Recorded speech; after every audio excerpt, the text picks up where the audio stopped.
everybody else's experience, because that helps us along the way.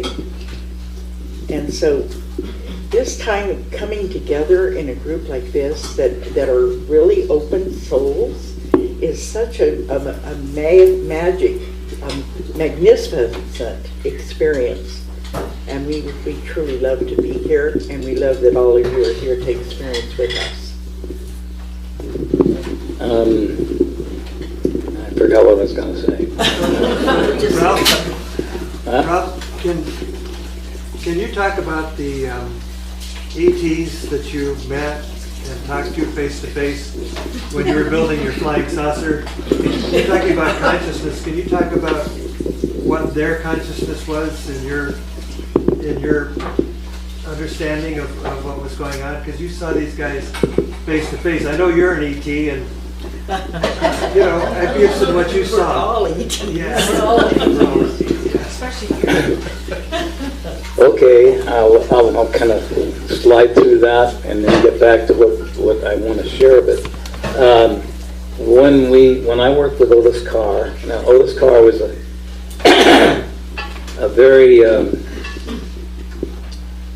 very thoughtful person, a very soulful person. He would come and talk by Tesla for 3 years. He worked with and under and for Tesla for 3 years before he went out on his own. And when we got together, we were, because of our attitudes, being one of lack of fear. We knew what we were going to do. We set out to do it, and we did it without any fear. That theme comes from within, because if you think about something, you're going to fear that you'll fail before you know that you'll succeed. So when we cut to the chase, when we started working on building spaceships in Hesperia, California, that's near Apple Valley or Victorville, down in the desert area. We were fortunate, and Carr would always explain to us, if you're going to think, go outside and do it. I love it. So, and it took a while for the crew to get what he was really trying to say. Well, we had people showing up in all kinds of costumes. I mean, we had, you okay, Betty?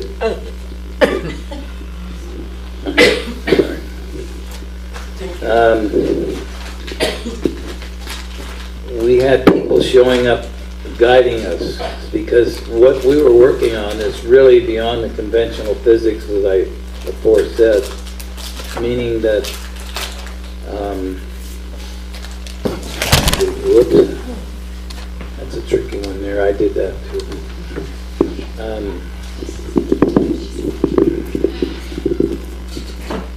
When we put our minds to doing something, it was without thought. We had a complete faith and trust in our inner, higher, deeper self, that the answers would come if we get out of the way of thinking and allow them to come. And this is what we want to go through today, to explain how easy that is, because people always ask us, well, how do you get to the consciousness that you seem to be representing? Right. And that's what we're here to explain. It's very, very simple. And we do it all the time, we just overlook it. We don't realize half the time, or more than half the time, what we're really doing. We set things up, and by planning in a third-dimensional linear consciousness, we set things up, and usually you're going to have a lot of interference through the day, and you don't know why. Well, it's because you're trying to plan something that you assume is going to be steadfast in a system, in a society, in a consciousness that's rapidly moving faster than you can think. So by the time you get to your goal, supposed goal, it's already changed. And Marsha and I have a way of telling people, don't cross the bridge till you get there. Most people start crossing the bridge before they get there. And then when they find that they've only got half a bridge left because the other half caved in, they wonder why. Well, because they didn't allow for the fact that nature, life, is always changing. And when you're meant to do something, you'll come right up to the 11th hour, the 11th minute, before you get the idea it's okay. And that's the hard one, because you got to have the patience to wait long enough for your bridge to be built. And that's yours, and no one else can cross it, no one else can crash it, and you'll always be successful in getting across to the next idea, the next place of where you want to go. And you say something else? Leela. So, my experience is both things are true. Isn't there the premise that in order to achieve a goal, you have to visualize already succeeding at it? So isn't that making sure that the bridge is already there, that you can cross over it? Like living from the end, living from the completion, or seeing the completion? You see it, so like in meditation, and like an Olympic athlete, you see crossing that finish line with a gold medal in your hand. So there's, I'm trying to wrap my head about what you're saying, is that don't look at the end of the crossing over the bridge until you get there. But I'm wondering, in order to really manifest, if you have to visualize what it is that you want. You don't have to know all the details, but you're there. Well, The bridge is a detail. And The bridge many is a times, detail. many times we get too intellectual. yeah. We get too much into the brain and not allowing The it brain to thinks. happen. If you put it this way, the brain is a thinking machine, and it will do what you want it to do, or relatively speaking, if you want to use the brain. But your intuition, which is what we're talking about here, the soul, is automatically creating intentions, creating a vision, if you will, and completing it in their mind in nanoseconds. It just goes fast, so fast the brain doesn't even know it's existing. I mean, that's how fast it really is. Your attention is already done before the brain can pick up on what you're thinking about. And if you... But I think she's saying the same thing. Yeah. Like she's seeing the person crossing the finish line. So that's the desire that happens, but you don't have to run the race in your mind. You just have to see it completed. Well, that comes under pressure, which is resistance, because you're creating a competition with yourself. That's just a metaphor. It could be like you want to build a spaceship, but you don't know all the details. Yeah, yeah. So maybe what you're saying is that the bridge is part of the detail, Right. and let go of that. You can still envision the end, but not all the steps, and the bridge is a step. Yeah, I got lost. I got Right. caught up in his metaphor of the bridge. Right. As that the other side of the bridge was the end of the outcome. Yeah. Right. Okay. Okay, let me finish that. Oh, yeah, cool. Okay. Okay.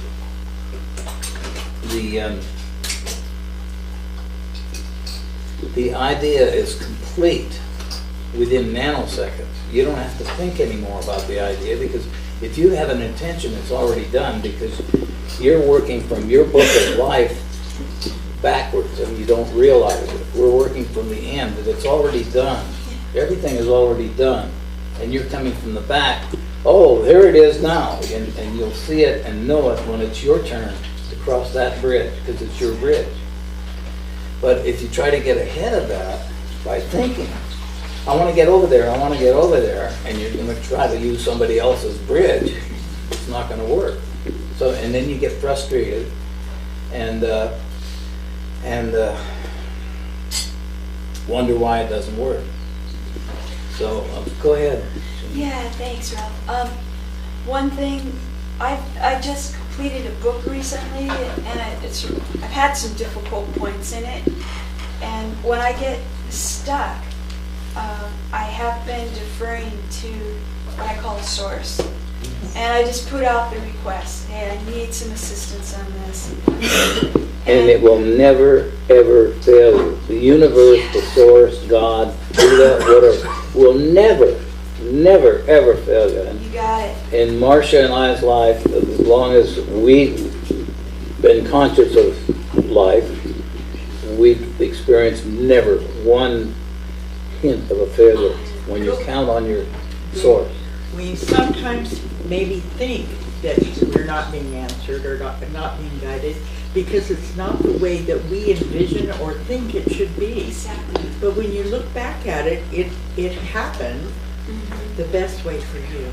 So a little detail in that. So I put the request out before I go to sleep. And I'm really asking for assistance. And then sometimes in my dream space, like right before I wake, I'm conscious and I'm paying attention and information comes. And then I do some meditation following that. And again, I'm requesting. And it's like the download of information comes. I grab my clipboard and I'm like, and it's a lot simpler referring to source for the guidance, and it's a lot faster. Absolutely. So, yeah, Because it's already done, we just don't realize that. exactly. Everything that you request, the universe has already filled it before you can even think about it. The way it's done may be different than the way we seem to want it to have it done, but oftentimes better than we ever expected. Exactly. With very difficult things sometimes. Because we use the soul, we use the spirit, we use the infinite powers that we have as a soul to do it for us. And the soul is always broadcasting to the brain, will you get out of the way and let me come through here because I can make it easier. And if you want to blah blah about it, go ahead for as long as you want, and then I'll show you how it's done. And then that's the way it really happens. So go ahead. I've been really wanting to connect with that source on a very constant level if possible, and that's been my goal. And so I'm finding that there are avenues for doing that, and I think that they do require some discipline and attention. But as you know, my intention and my focus increases and I allow this to happen, the information is there. I don't have to go into a meditative state, it's just the connection is there. I'm going to introduce you to a word that if you use it, it's going to, I'll get right there, next place. If you use it, it's a time saver. You'll go back to the soul instead of the brain to answer your questions. It's one simple word, and we use it all the time.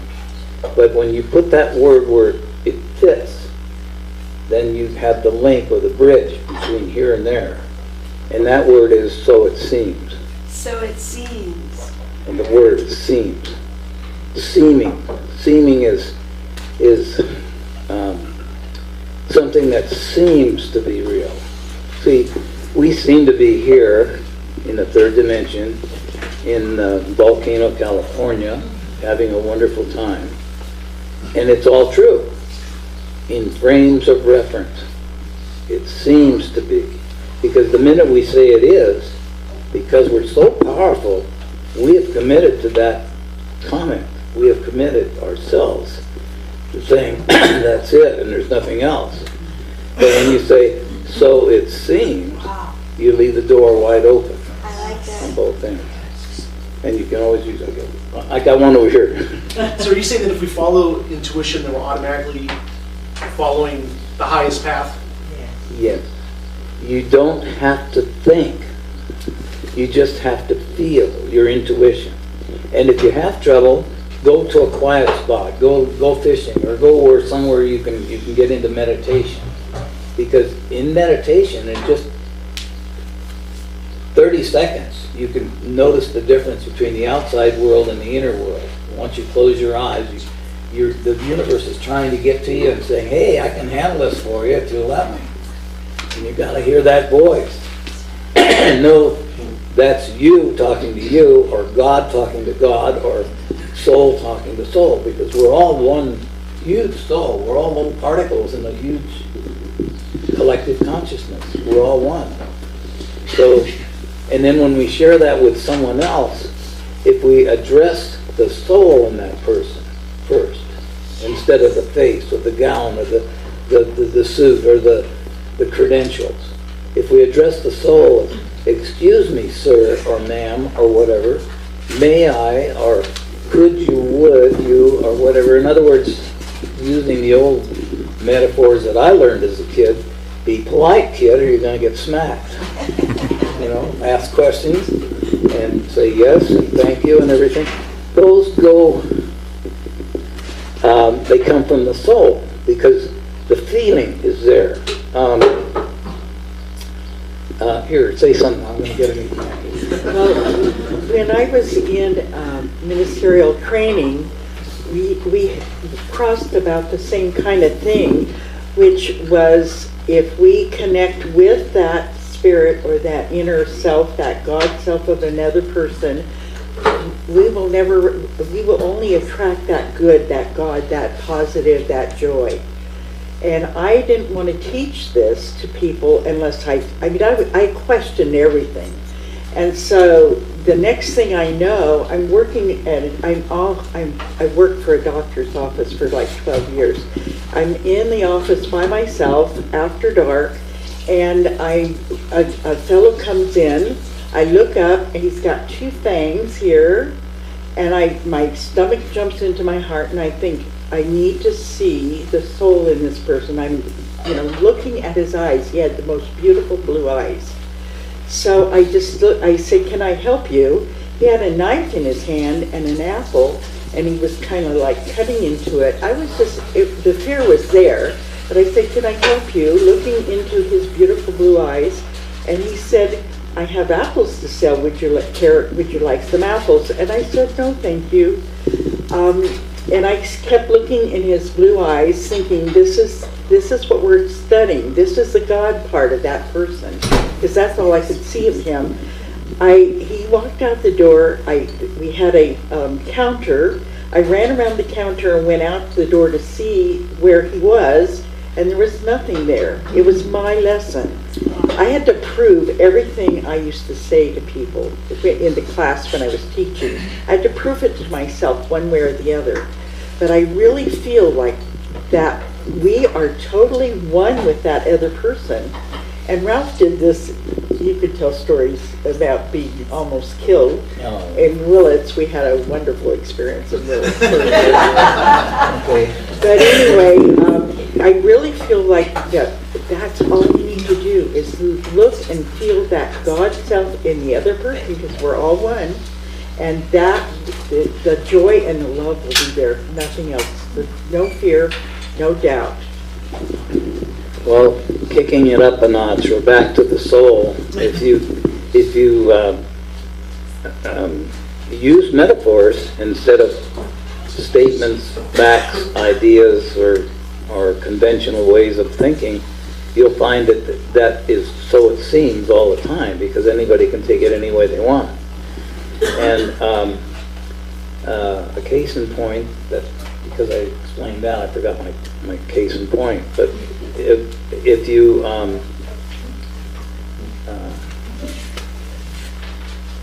Well, I'd like to change a little bit of the subject, because Dwayne asked about you. Oh, yeah. Talking about, Oh, yeah. Telling about your Yes, experience. yes. About the ET. Could you While we were working on the spaceships and we were building prototypes, we were also operating these all around the greater San Bernardino area? area. And people would see them and think they were flying saucers because they would appear and disappear.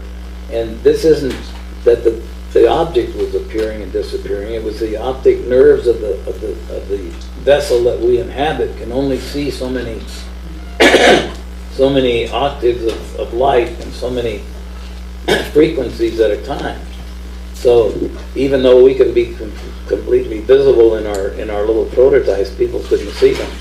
But they would become visible because as they entered the atmosphere, if you want to call it that, they would create a corona around the outside of the ship. And that would be visible, and they'd say, oh, there goes a flying saucer. And in those days, you couldn't talk about it because people, didn't think there was such a thing. Well, you were crazy if you did talk about it. The people that we would be working on our crafts, and people would show up. They'd come in, very loving, benevolent people that would just say, we were way out in the middle of the desert. We've got a half a mile before the road, so they had to come in quite a ways to get to us. We didn't think about that, but they were nice people. Did they get through gates?